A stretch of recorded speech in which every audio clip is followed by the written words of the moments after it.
નમસ્કાર. ક્યારે એવું વિચાર્યું છે કે આપણે જે રીતે વર્તીએ છીએ એવું કેમ વર્તીએ છીએ? આપણી લાગણીઓ, આપણો ડર, આપણી ખુશી, આ બધું ક્યાંથી આવે છે? સારું, આજે આપણે મનને સમજવા માટેના 7 અલગ અલગ રસ્તાઓ શોધવા જઈ રહ્યા છીએ. આ મનોવિજ્ઞાનની 7 મુખ્ય વિચારધારાઓ છે જે આપણને પોતાની જાતને વધુ સારી રીતે ઓળખવામાં મદદ કરશે. તો ચાલો આ રસપ્રદ સફર શરૂ કરીએ. આ એક એવો મૂળભૂત પ્રશ્ન છે જે આપણા બધાના મનમાં ક્યારેક ને ક્યારેક તો આવે જ છે, ખરું ને? આપણી આદતો, આપણા સપના, આપણી પસંદ નાપસંદ, આ બધા પાછળનું કારણ શું છે? મનોવિજ્ઞાન આ જ જટિલ રહસ્યને ઉકેલવાનો પ્રયાસ કરે છે. હવે જુઓ, આનો કોઈ એક જ સાચો જવાબ નથી. એના બદલે મનોવિજ્ઞાન આપણને 7 અલગ અલગ ચશ્મા આપે છે, એમ સમજો. દરેક ચશ્મા પહેરીને મનને જોવાનો એક નવો અને રસપ્રદ દૃષ્ટિકોણ મળે છે. ચાલો આ બધા દૃષ્ટિકોણને એક પછી એક સમજીએ. તો આજે આપણે શું શું જોવાના છીએ? આપણે મનના કોયડાથી શરૂઆત કરીશું, પછી મનની રચના અને એના કાર્ય વચ્ચેનો તફાવત સમજીશું. એ પછી આપણે વર્તન અને આપણા અંદર છુપાયેલા અચેતન મનની શક્તિ વિશે વાત કરીશું અને અંતે વ્યક્તિને પોતાની શક્તિ પરના આધુનિક વિચારોની ચર્ચા કરીશું. આપણી આ સફર મનોવિજ્ઞાનની એકદમ શરૂઆતમાં શરૂ થાય છે, જ્યાં 2 મુખ્ય વિચારધારાઓએ મનનું વૈજ્ઞાનિક રીતે અભ્યાસ કરવાનો પાયો નાખ્યો હતો. એકે પૂછ્યું, મન શેનું બનેલું છે? અને બીજાએ પૂછ્યું, સારું, પણ મન કામ શા માટે કરે છે? અહીં પહેલાં આવે છે વિલ્હેલ્મ વુન્ડટ, જેમને આધુનિક મનોવિજ્ઞાનના પિતા પણ કહેવામાં આવે છે. એમણે સંરચનાવાદની સ્થાપના કરી. એમનો મુખ્ય વિચાર એકદમ સરળ હતો. જો આપણે મનના મૂળભૂત તત્વો એટલે કે આપણી સંવેદનાઓ, લાગણીઓ અને છબીઓને સમજી શકીએ તો આપણે આખા મનને સમજી શકીશું. આ વિચારને સમજવા માટે આપણે તેને કહી શકીએ મનની ઈંટો. જેમ કે જ્યારે કોઈ મીઠાઈ ખાય ત્યારે સંરચનાવાદીઓ પૂછશે, એનો સ્વાદ કેવો છે? એની સુગંધ કેવી છે? મોઢામાં એનો સ્પર્શ કેવો લાગે છે? તેઓ આત્મનિરીક્ષણ દ્વારા એટલે કે વ્યક્તિના પોતાના અનુભવ પૂછીને આ નાની નાની સંવેદનાઓને ઓળખવાનો પ્રયાસ કરતા હતા. પણ પછી એક સવાલ ઊભો થયો. મનના ભાગોને જાણવું તો રસપ્રદ છે, પણ એ નથી સમજાવતું કે આપણું મન વાસ્તવિક દુનિયામાં કેવી રીતે કામ કરે છે, બરાબર ને? અને બસ આ જ પ્રશ્ને એક નવી વિચારધારાને જન્મ આપ્યો. અહીં એન્ટ્રી થાય છે વિલિયમ જેમ્સ અને કાર્યવાદીઓની. એમણે એક સાવ અલગ જ દૃષ્ટિકોણ અપનાવ્યો. એમણે કહ્યું કે મનના ભાગો પર ધ્યાન આપવાને બદલે આપણે એ સમજવું જોઈએ કે આપણી લાગણીઓ અને વર્તન આપણને જીવતા રહેવામાં અને આસપાસના વાતાવરણ સાથે ગોઠવાઈ જવામાં કેવી રીતે મદદ કરે છે.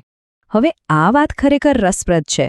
કાર્યવાદ મનને મનના ટૂલ બોક્સ તરીકે જુએ છે.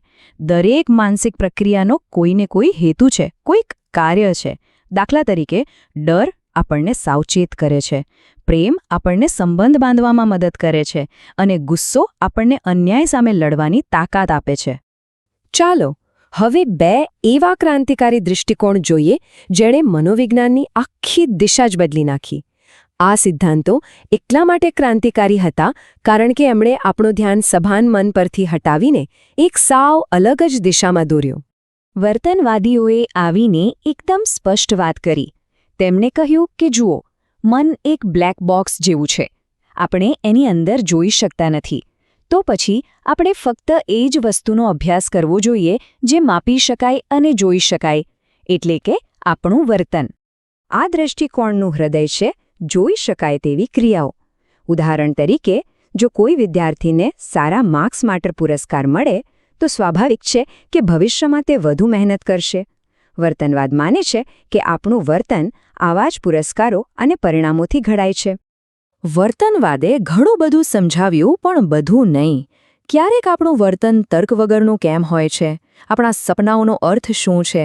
આ પ્રશ્નોના જવાબ વર્તનવાદ પાસે નહોતા અને આણે જ એક નવા અને ખૂબ જ પ્રભાવશાળી સિદ્ધાંત માટે દરવાજો ખોલ્યો.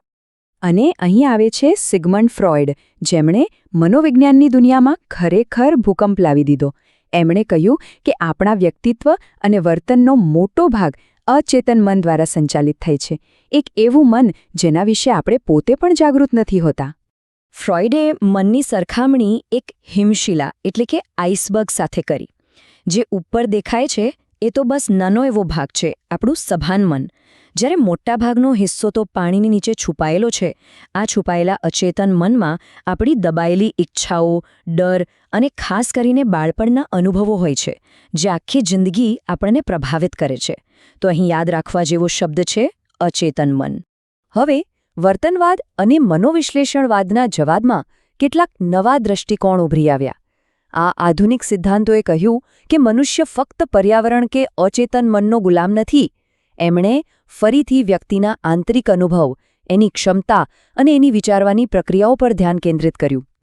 ગેસ્ટાલ્ટ મનોવિજ્ઞાન કહે છે કે આપણું મન ટુકડાઓમાં નથી વિચારતું.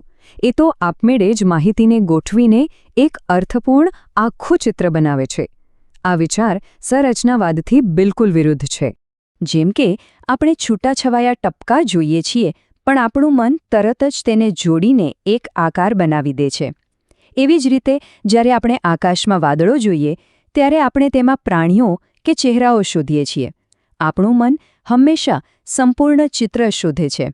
માનવવાદને મનોવિજ્ઞાનનો સૌથી આશાવાદી દૃષ્ટિકોણ કહી શકાય. તે કહે છે કે લોકો ફક્ત તેમના પર્યાવરણ કે અચેતન મનના ગુલામ નથી હોતા. દરેક વ્યક્તિમાં વિકાસ કરવાની, પ્રેમ કરવાની અને પોતાની જાતને શ્રેષ્ઠ બનાવવાની ઈચ્છા હોય છે. આ દૃષ્ટિકોણ વ્યક્તિગત વિકાસ પર સૌથી વધુ ભાર મૂકે છે. અને છેલ્લે જ્ઞાનાત્મક મનોવિજ્ઞાન આપણને પાછા મનની આંતરિક પ્રક્રિયાઓ તરફ લઈ જાય છે. તે અભ્યાસ કરે છે કે આપણે કેવી રીતે વિચારીએ છીએ, ધ્યાન આપીએ છીએ, યાદ રાખીએ છીએ અને કેવી રીતે સમસ્યાઓ હલ કરીએ છીએ. આ વિચારધારાનું કેન્દ્રબિંદુ છે મન એક કમ્પ્યુટર તરીકે. તો આપણે 7 અલગ અલગ લેન્સથી મનને જોયું. દરેકનો પોતાનો એક અલગ અને અનોખો દૃષ્ટિકોણ છે. ચાલો હવે આ બધાને એક સાથે મૂકીને જોઈએ કે તે કેવી રીતે એક સંપૂર્ણ ચિત્ર બનાવે છે. આ કોષ્ટક આપણી આખી ચર્ચાનો સાર છે. અહીં દરેક સિદ્ધાંત, તેના સ્થાપક, મુખ્ય વિચાર અને યાદ રાખવા માટેનો એક મુખ્ય શબ્દ છે. સંરચનાવાદની મનની ઈંટોથી લઈને જ્ઞાનાત્મક મનોવિજ્ઞાનના મન એક કમ્પ્યુટર તરીકે આ બધા દૃષ્ટિકોણ મનને સમજવાની એક અલગ રીત દર્શાવે છે. એક વાત યાદ રાખવી ખૂબ જ જરૂરી છે કે આ સિદ્ધાંતો એકબીજાના દુશ્મન નથી, પણ સાથી છે. કોઈ એક સિદ્ધાંત માનવ વર્તનની સંપૂર્ણ જટિલતાને સમજાવી શકતો નથી. શ્રેષ્ઠ સમજ તો ત્યારે જ મળે છે જ્યારે આપણે આ બધા સાધનોનો ઉપયોગ કરીને કોઈ વ્યક્તિને સમજવાનો પ્રયત્ન કરીએ છીએ. અને અંતે એક પ્રશ્ન જેના પર વિચાર કરવા જેવો છે. પોતાના અનુભવો, આદતો અને સપનાઓ વિશે વિચારો. શું કોઈને એવું લાગે છે કે તેમનું વર્તન ઇનામો દ્વારા ઘડાયું છે કે પછી અચેતન મનની ઊંડી ઈચ્છાઓ દ્વારા? આ પ્રશ્ન પર વિચાર કરવાથી પોતાની જાતને વધુ સારી રીતે સમજવામાં ચોક્કસપણે મદદ મળશે. આ વિષય પર ધ્યાન આપવા બદલ આભાર.